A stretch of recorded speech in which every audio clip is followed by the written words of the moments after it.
الحمد لله رب العالمين والصلاة والسلام على سيد الأنبياء والمرسلين وعلى آله وأصحابه أجمعين. أما بعد فقد قال الله تبارك وتعالى: أعوذ بالله من الشيطان الرجيم بسم الله الرحمن الرحيم إن الصلاة تنهى عن الفحشاء والمنكر. وقال في موضع آخر: وإنها لكبيرة إلا على الخاشعين. صدق الله العلي العظيم. قال النبي صلى الله عليه وسلم: من ترك الصلاة متعمدا فقد كفر، أو كما قال عليه الصلاة والسلام. محترم حضرات، اللہ تبارک و تعالی نے انسانوں کو پیدا کیا اور انہیں مختلف عبادتوں کی ادائیگی کا حکم دیا اور ارشاد فرمایا اور صاف اور واضح لفظوں میں ارشاد فرمایا، اور ان عبادتوں میں جس کی سب سے زیادہ تاکید اور سب سے زیادہ اہمیت بتلائی گئی وہ نماز ہے۔ نماز کے بارے میں ایک موقع پر آپ صلی اللہ علیہ وسلم نے ارشاد فرمایا: اول ما يحاسب به العبد يوم القیامت الصلاۃ، کہ قیامت کے دن سب سے پہلے بندے سے جس چیز کا حساب و کتاب لیا جائے گا، سب سے پہلی چیز جس کے تعلق سے بندوں سے پوچھا جائے گا وہ نماز ہے۔ فَإِن صَلُحَتْ صَلُحَ سَائِرُ عَمَلِهِ، اگر نماز درست نکل گئی، اگر نماز صحیح نکل گئی، نماز میں وہ کامیاب ہو گیا، اللہ کے رسول صلی اللہ علیہ وسلم ارشاد فرماتے ہیں: صَلُحَ سَائِرُ عَمَلِهِ، اس کی تمام عبادتیں قبول ہو گئی، اس کی تمام عبادتوں کو نمبر دے دیا جائے گا، اس کی تمام عبادتوں کو مقام قبولیت تک پہنچا دیا جائے گا۔ وَإِن فَسَدَتْ فَسَدَ كُلُّهُ، اور اگر نماز خراب نکل گئی، نماز میں ناکام ہو گئے، نماز میں فیل ہو گئے، فَسَدَ كُلُّهُ، دیگر تمام عبادتوں میں ناکامی کا منہ دیکھنا پڑے گا، دیگر تمام عبادتوں کے اندر وہ مقام حاصل نہیں ہوگا۔ وَإِن فَسَدَتْ فَسَدَ كُلُّهُ، تمام عبادتیں ضائع ہوں گی۔ تو عبادتوں میں سب سے بنیادی عبادت جس کی سب سے زیادہ تاکید کی گئی اور جس کے فرض ہونے کے لیے صرف اسلام اور عقل، اسلام اور بالغ ہونا، عاقل ہونا ضروری ہے، اس کے لیے امیر اور غریب ہونے کی، اس کے لیے شہری اور دیہاتی ہونے کی، اس کے لیے کوئی اور شرط ہو، ایسا کچھ نہیں ہے۔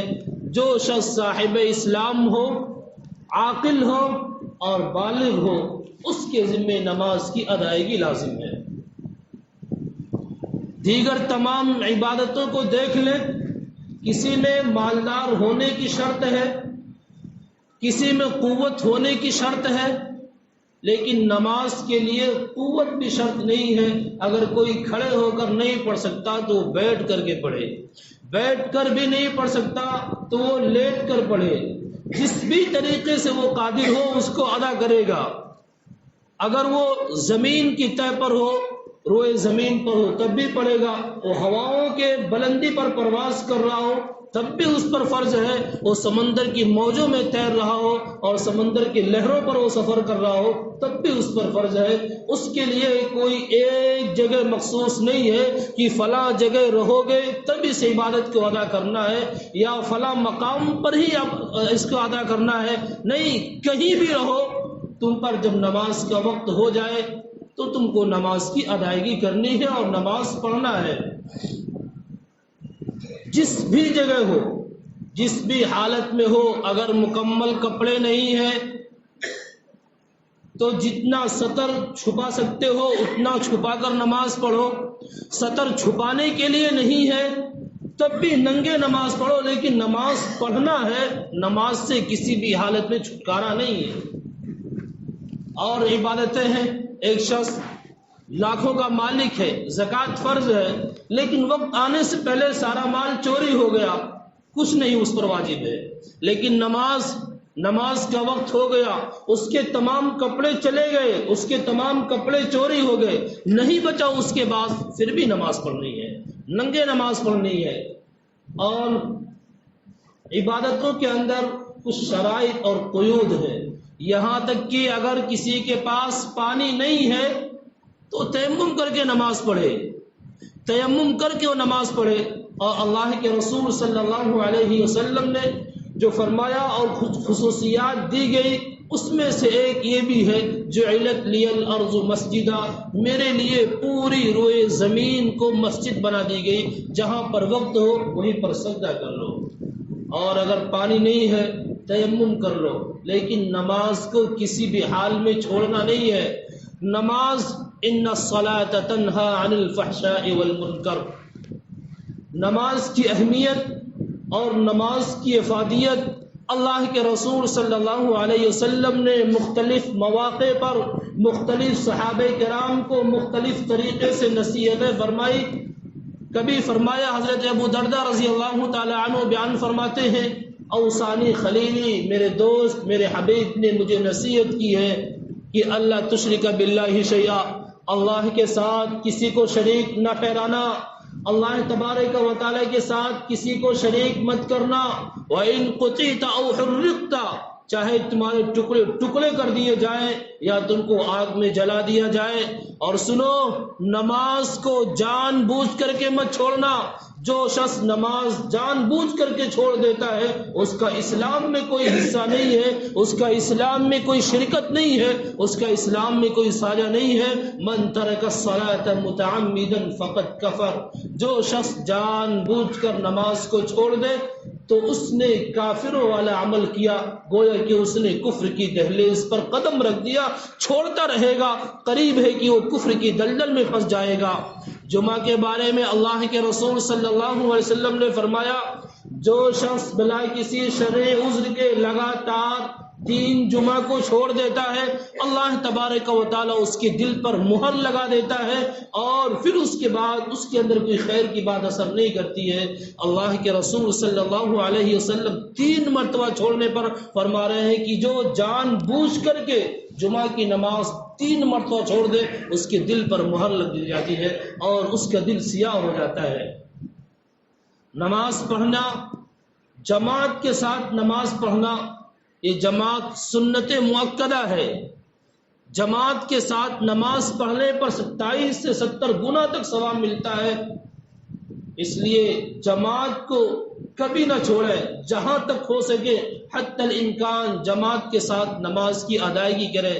جماعت کے ساتھ جب نماز پڑھتے ہیں، اللہ کے رسول صلی اللہ علیہ وسلم ارشاد فرماتے ہیں، جب غیر المغضوب علیہم ولا الضالین پڑھی جاتی ہے اور اس وقت آمین کہتے ہیں اور فرشتے بھی اس وقت آمین کہتے ہیں، فَإِنْ وَافَقَ تَعْمِينُهُ تَعْمِينَ الْمَلَائِكَةِ غُفِرَ لَهُ مَا تَقَدَّمَ مِنْ ذَنْبِهِ۔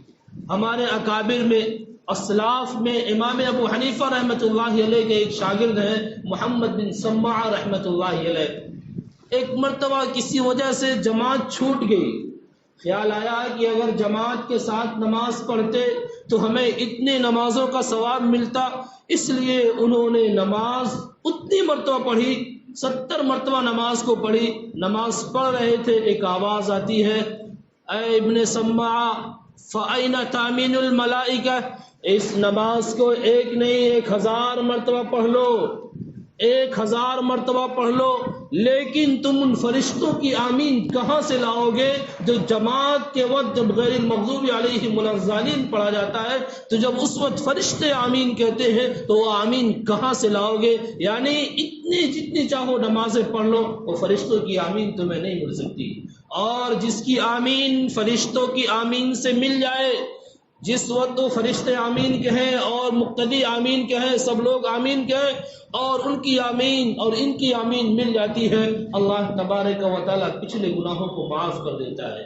تو جماعت کے ساتھ پڑھنے میں بہت ساری حکمتیں اور بہت ساری مصلحتیں ہیں، اور جب جماعت کے ساتھ نماز پڑھتے ہیں تو ایک ہی صف میں کھڑے ہو گئے محمود و ایاز، ایک ہی صف میں کھڑے ہو گئے محمود و ایاز، نہ کوئی بندہ رہا نہ کوئی بندہ نواز۔ محمود وہ بادشاہ تھا، ایاز غلام تھا، لیکن جب حکم ہوا نماز کے لیے کھڑے ہو تو اب اس میں تخصیص نہیں ہے کہ وہ آقا کھڑا ہے کہ غلام کھڑا ہے، ایک ہی صف میں کھڑا ہونا ہے۔ اور جب ایک ساتھ کھڑے ہو کر نماز پڑھتے ہیں، یہ ہمیں درس دیتا ہے مساوات کا، یہ ہمیں سبق دیتا ہے برابری کا، یہ سبق ہمیں دیتا ہے آپس میں اتحاد اور اتفاق کا، یہ ہمیں سبق دیتا ہے آپس میں یکجہتی کا، آپس میں یگاگت کا، اور ایک دوسرے کے ساتھ ہمدردی اور غمگساری کا، یہ ہمیں جماعت کے ساتھ سبق ملتا ہے۔ اور جو شخص نمازوں کی پابندی کرتا ہے، اللہ تبارک و تعالیٰ نے صاف اعلان فرما دیا، ان الصلاۃ تنہی عن الفحشاء والمنکر، نماز چھوٹی برائی سے بھی روکتی ہے، نماز بڑی برائی سے بھی روکتی ہے، نماز گناہ کبیرہ سے بھی باز رکھتی ہے اور نماز گناہ صغیرہ سے بھی باز رکھتی ہے۔ اگر کوئی شخص نماز پڑھ رہا ہو پھر بھی وہ گناہ کر رہا ہو تو سمجھ جاؤ کہ اس کے نماز میں کہیں نہ کہیں کوئی کمی ہے۔ اگر اس کا گناہ اس کے ذہن و دماغ کے اعتبار سے ہے تو دیکھ لو جب نماز میں وہ کھڑا ہوتا ہے تو اس کے ذہن و دماغ میں کیا چل رہا ہوتا ہے۔ اگر اس کے ذہن و دماغ میں حضوری نہیں ہے، اس کا دماغ نماز میں نہیں ہے، کہیں اور سیر کر رہا ہے، تو یاد رکھیے جب وہ اللہ تبارک و تعالیٰ کی اتنا قریب ہو کر کے اپنے ذہن کو غائب رکھتا ہے، جب مسجد سے باہر جائے گا تو ضرور اس کے ذہن و دماغ میں لوگوں کو تکلیف پہنچانے کی اور نقصان پہنچانے کی پلاننگ ہوگی۔ اگر کوئی شخص اپنے بد نگاہی میں مبتلا ہے تو ضرور وہ اپنے نگاہوں کو اس طریقے سے نہیں ٹکاتا جس طریقے سے نماز میں نگاہوں کے رکھنے کا حکم ہے۔ اگر اس کا ہاتھ ایسے ہی ظالمانہ طور پر اڑ جاتا ہے تو سمجھ جاؤ کہ وہ نماز پڑھتے ہوئے اپنے ہاتھوں کو صحیح طریقے سے نہیں رکھتا ہے۔ اگر اس کا پیر غلط چیزوں کی طرف اٹھ کر چلتا ہے تو سمجھ جاؤ کہ جب وہ نماز پڑھتا ہے تو اپنے ہاتھ اپنے پیروں کو نماز میں اس طریقے پر نہیں رکھتا ہے جس طریقے پر رکھنے کا حکم دیا گیا۔ کیوں؟ اس لیے کہ جب آدمی نماز پڑھتا ہے تو جب وہ سجدے کی حالت میں ہوتا ہے، یسجد بین قدمئی الرحمن، اور رحمان کے قدموں میں سجدہ کرتا ہے، اور جب وہ نماز پڑھتا ہے تو اللہ تبارک و تعالیٰ سے سرگوشی کرتا ہے، اللہ تبارک و تعالیٰ سے کلام کرتا ہے۔ جب بندہ اللہ تبارک و تعالیٰ سے اتنا قریب ہوتے ہوئے وہ اپنے ہاتھوں کی حفاظت نہ کر پائے، اپنے ذہن و دماغ کی حفاظت نہ کر پائے، اپنے آنکھ کی حفاظت نہ کر پائے، اپنے ہاتھ اور پیر کی حفاظت نہ کر پائے، ان کو صحیح طریقے سے نہ رکھ سکے، تو کیا ضمانت اور گارنٹی جب اس قربت سے دوری ہوگی اور جب اس سے ہٹے گا تو ان کا صحیح طریقے سے وہ استعمال کر سکے گا۔ اس لیے اگر کوئی نماز بھی پڑھتا ہے اور وہ گناہ بھی کرتا ہے تو سمجھ جاؤ ابھی نماز میں کمی ہے، ابھی نماز میں کمی ہے۔ اگر وہ کسی سے وعدہ کرتا ہے اور وعدہ خلافی میں اور اس سے وعدہ خلاف ہو جاتا ہے، وہ جو وقت دیتا ہے اس وقت سے وہ بعد میں پہنچتا ہے، تو سمجھ جاؤ جس وقت منادی خدا نے آواز دی تھی اور مسجد سے اللہ اکبر کی آواز آئی تھی، ضرور وہ تکبیر تحریمہ اور اقامت میں تاخیر کرتا ہوگا، تبھی اس سے وعدہ خلافی ہو رہی ہے۔ کیوں؟ اس لیے کہ وہ اللہ تبارک و تعالیٰ کے سامنے کھڑے ہونے میں تاخیر کرتا ہے تو ضرور یہ باہر وعدہ خلافی کرے گا۔ یعنی جس کا جس بھی طریقے سے گناہ ہو تو اس کو اپنے نماز میں تلاش کرے، ضرور اس کا حل اس کو نماز میں ملے گا۔ ضرور جو کوتاہی ہوتی ہے وہ کوتاہی نماز میں ہے، تبھی وہاں پر وہ کوتاہی ہو رہی ہے، ورنہ اللہ تبارک و تعالیٰ نے صاف اعلان فرما دیا، ان الصلاۃ تنہی عن الفحشاء والمنکر، صغیرہ اور کبیرہ دونوں قسم کے گناہوں سے نماز روکتی ہے، اور اللہ تبارک و تعالیٰ کا فرمان برحق ہے، ہمارا یقین ہے، ہمارا اعتماد ہے، اور ہم اس پر ایمان رکھتے ہیں کہ اللہ تبارک و تعالیٰ کا فرمایا ہوا اتارا ہوا ایک کلام، ایک ایک حرف، ایک ایک نقطہ اور ایک ایک زبر و زیر پیش صحیح ہے، اس میں کسی طرح کی کوئی کمی اور کجی نہیں ہے، اس کے باوجود یہ ہم سے سی کوتاہی کیوں ہوتی ہے؟ یا تو ہم نماز نہیں پڑھتے یا نماز پڑھتے ہیں تو نماز میں کوتاہی کرتے ہیں۔ اس لیے نماز مفتاح الجنت الصلاۃ و مفتاح الصلاۃ الطہور، جنت کی کنجی نماز ہے اور نماز کی کنجی پاکی ہے۔ اس لیے پہلے ہم طہارت کے احکام کو سیکھیں، پاک رہنے کے طریقے کو سیکھیں کہ ہمیں کس طریقے سے پاک ہونا ہے اور پاکی حاصل کرنے کا طریقہ کیا ہے، وضو کرنے کا طریقہ کیا ہے، غسل کرنے کا طریقہ کیا ہے۔ بہت سے احباب جو طریقہ نہیں سیکھتے ہیں، وہ پتہ چلا غسل کرنے کے باوجود بھی وہ ناپاک رہتے ہیں، غسل کرنے کے باوجود انہیں پاکی حاصل نہیں ہوتی ہے۔ کیوں؟ اس لیے کہ وہ غسل کے طریقے سے ناواقف ہے۔ بدن کے تمام حصے پر غسل کے وقت پانی پہنچانا لازم اور ضروری ہے، اور کلی کرنا اور ناک میں پانی ڈالنا اور ناک کی نرم ہڈی تک پانی پہنچانا یہ فرض ہے۔ اگر کوئی اتنا نہیں کرتا ہے تو اس کا غسل نہیں ہوگا، اور جس کا غسل نہیں ہوگا اس پاک نہیں ہوگا، اور جو پاک نہیں ہوگا اس کی نماز نہیں ہوگی۔ ہم غسل کرتے ہیں، کیا ہر غسل میں یہ کرنا ضروری ہے؟ کیا ہر غسل میں کلی کرنا اور ناک میں پانی ڈالنا اور پورے بدن پر پانی بہانا ضروری ہے؟ دیکھو، غسل دو طریقے سے کیا جاتا ہے۔ غسل دو صورتوں میں کرتے ہیں۔ ایک تو یہ ہے کہ آدمی پر غسل واجب اور فرض ہو گیا ہو۔ جب غسل فرض ہو گیا ہو اس وقت ان چیزوں کا کرنا لازم اور ضروری ہے، یعنی کلی کرنا اور ناک میں پانی ڈالنا اور پورے بدن پر پانی بہانا اس طریقے پر کہ ایک بال کے برابر بھی کوئی جگہ خشک نہ ہو، یہ لازم اور ضروری ہے۔ اس کے علاوہ آدمی اور جو غسل کرتا ہے، کبھی جمعہ کا دن آیا اور غسل کر رہا ہے، کبھی ٹھنڈک حاصل کرنے کے لیے غسل کر رہا ہے، کبھی نظافت اور پکار اور صفائی ستھرائی کے لیے غسل کر رہا ہے، تو چونکہ یہ غسل واجب نہیں ہے، اس کا غسل پہلے سے باقی ہے۔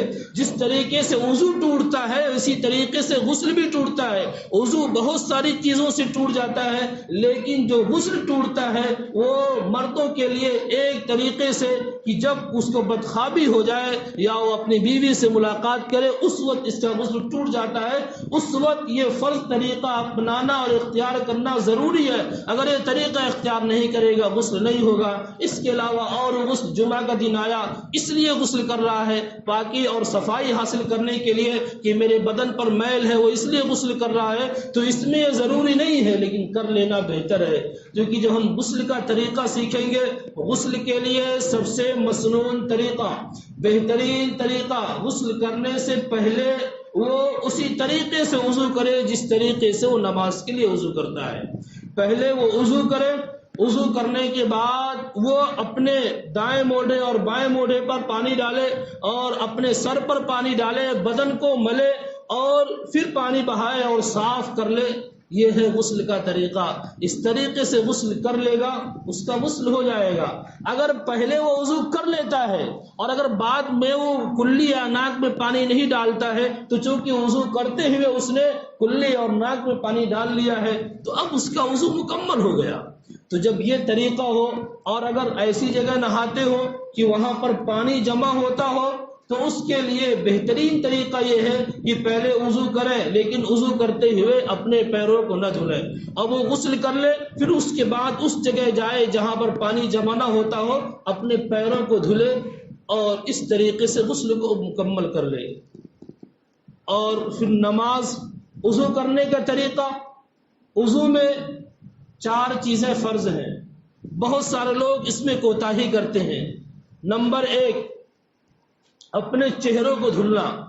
چہرے کی حد وہ پیشانی کے بالوں سے لے کر کے ٹھوڑی کے نیچے تک، ایک کان کی لو سے دوسرے کان کی لو تک، یہ پورا جو دائرہ ہے ان دائروں کو دھلنا یہ ضروری ہے۔ اگر داڑھی اتنی ہلکی ہے کہ کھال نظر آتی ہے تو اندر تک پانی پہنچانا ضروری ہے، اور اگر داڑھی گھنی ہے کہ اندر کا بال دکھتا نہیں ہے تو پانی گزار دینا کافی ہے، پانی اندر پہنچانا ضروری نہیں ہے۔ یہ چہرے کی حد ہے، اس کا دھلنا لازم اور ضروری ہے۔ اور دوسرا فرض، وہ اپنے انگلیوں سے لے کر کے اپنے کوہنیوں تک، اور کوہنی یہ پوری گولائی میں، ایسا نہیں کہ کوہنی کا ایک حصہ دھل لیا اور ادھر کا حصہ دھل لیا اور یہ اوپر کا اور ادھر نیچے کا حصہ باقی نہیں، یہ پوری گولائی میں یہاں سے لے کر کے انگلیوں تک پورا حصہ دھلنا، اسی طریقے سے بائیں ہاتھ کا دھلنا یہ فرض ہے۔ اگر اس میں ایک بال کے برابر بھی جگہ خشک رہ گئی اس کا وضو نہیں ہوگا۔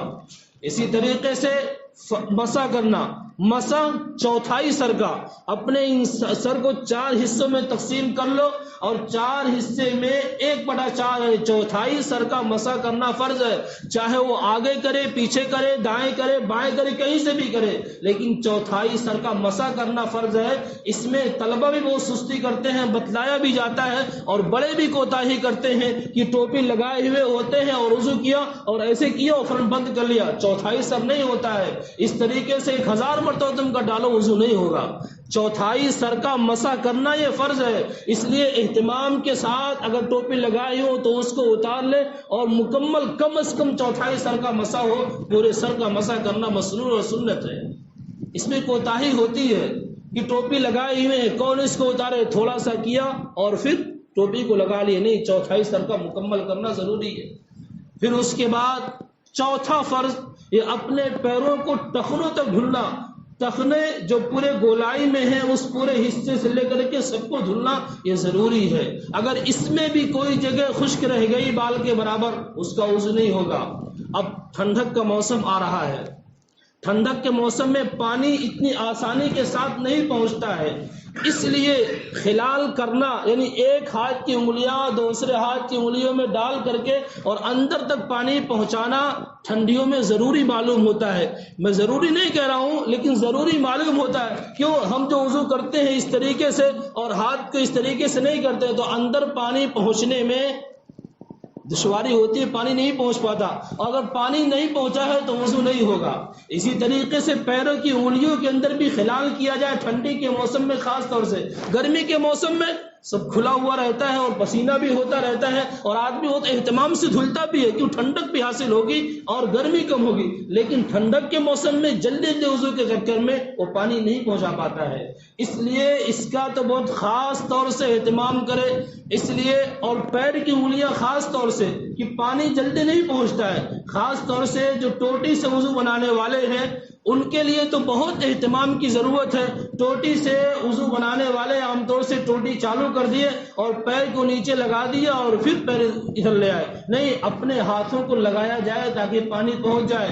صرف ٹوٹی لگا دینے سے، ٹوٹی چالو کر دینے سے پانی مکمل طریقے سے نہیں پہنچتا ہے، اس لیے ہاتھوں کا بھی استعمال کیا جائے اور بائیں ہاتھ سے اس کو دھلا جائے پورا، تاکہ مکمل طریقے سے وضو ہو جائے۔ کہیں ایسا نہ ہو کہ ہم اپنے ہاتھ اور پیر کو بھی بھگوتے ہیں اور اس کو تر کرتے ہیں اور ہمارا وضو بھی نہ ہو۔ یہ تو 4 چیزیں ہو گئی جو وضو میں فرض ہیں کہ اگر ان میں سے ایک بال کے برابر بھی کم رہ گیا تو وضو نہیں ہوگا۔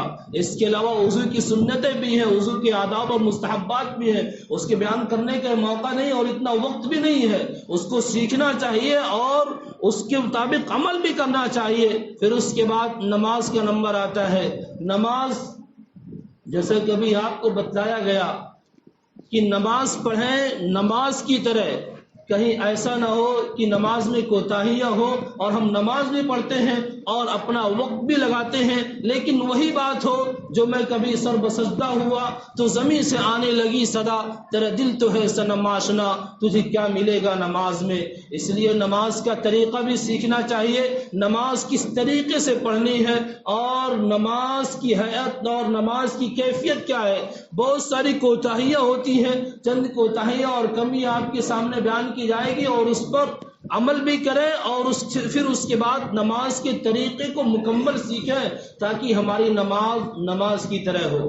اولاً تو یہ سن لیں کہ جس کی داڑھی چھوٹی ہے یا جس کا بال ہپی کٹ ہے، یعنی بال ایک طرف بڑے اور ایک طرف چھوٹے ہو، یا جس کی داڑھی آئی ہو اور داڑھی ایک مشت سے کم ہو، یعنی اس نے کاٹا ہو یا اس کو ترشوایا ہو، چھلایا ہو، تو چاہے وہ اذان کہے چاہے وہ نماز پڑھے، اس کی نماز اور اس کی اذان مکروہ ہوتی ہے، یعنی مکمل صحیح نہیں ہوتی ہے۔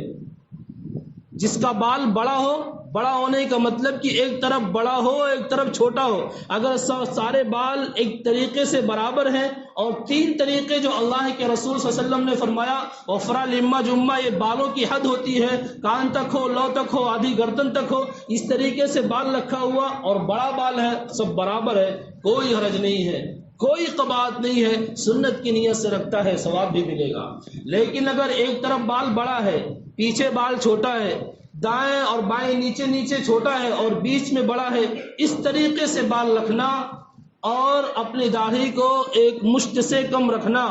اگر داڑھی ایک مشت نہیں آئی ہے تو یہ اس کے اختیار کی چیز نہیں ہے، لیکن داڑھی آئی اور اس نے ایک مشت سے کم رکھا یا داڑھی کو چھلا لیا تو اس کی نماز مکروہ ہوتی ہے، اس کی نماز مکمل صحیح نہیں ہوتی ہے. اور یہ گناہ ایسا ہے جو نماز میں ہو تب بھی گناہ ہے اور بستر پر ہو تب بھی گناہ ہے اور گھر میں ہو تب بھی گناہ میں ہے، مسجد میں ہو تب بھی گناہ میں ہے. اور فائدہ کتنا ہوتا ہے؟ فائدہ ایک پیسے کا نہیں ہوتا ہے، وہ ہمیشہ اور مسلسل گناہ کے اندر ہی ہوتا ہے.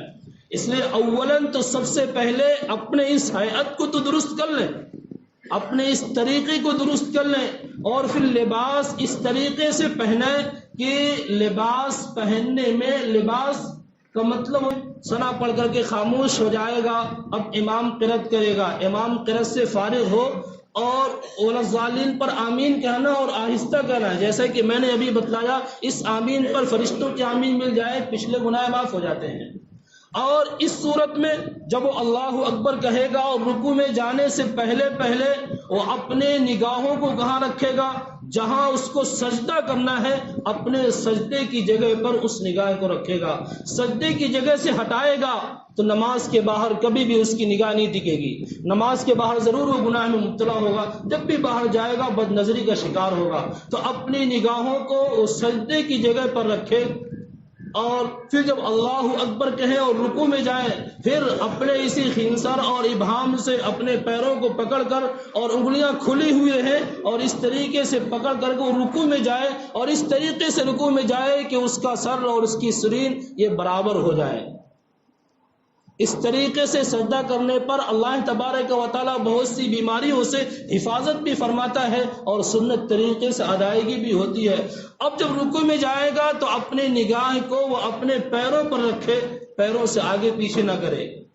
اور جب کھڑا ہوگا، کھڑا ہوتے ہوئے اپنے پیروں کے درمیان جو فصل رکھے گا کم از کم 4 انگل کا ہونا چاہیے اور اس سے زیادہ اتنا ہو کہ ادب کا دائرہ باقی رہے. 4 انگل سے کم نہ ہو، بالکل سے دونوں پیر ملے ہوئے بھی نہ ہو، اس لیے کہ پیروں کو ملا کر کھڑا کرنا یہ عورتوں کا طریقہ ہے. کم از کم دونوں پیروں میں 4 انگل کا فاصلہ ہو یا اس سے کچھ زیادہ ہو چلے گا، لیکن وہ بے ادبی کا طریقہ معلوم نہ ہو.